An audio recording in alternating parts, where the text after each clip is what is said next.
Remember what MPD used to be like before it was chic? Well, Harry Lorayne does. He's the world's foremost memory expert, and he literally invented an industry. Harry, we're in your oasis. This is my oasis, it is. How many books do you think you've written at that desk? Well, I've written about 43 or 44 books altogether, but probably at least 20 of them right at that desk on a typewriter. I'm not a computer maven. You started out as a magician, right? In the magic area, I'm a legend, right? Okay, with that and a token, I can get into the subway. I was 18, 19 years old. I thought my living would be magic. So you went from that, you become the world's foremost memory expert. You're the authority on it. And I can still remember seeing you on Johnny Carson, putting people in their seats. I did Johnny Carson 23 times.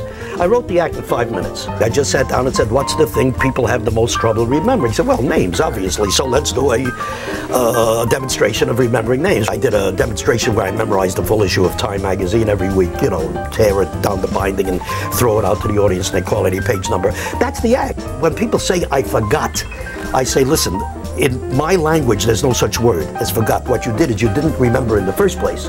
Two different things. You have to get something before you can forget it. You know, I'm the best over-the-counter pill for your memory is me. Right. So tell me about the book you're writing now. Mel Brooks and Anne Bancroft. I used to tell them stories about my background.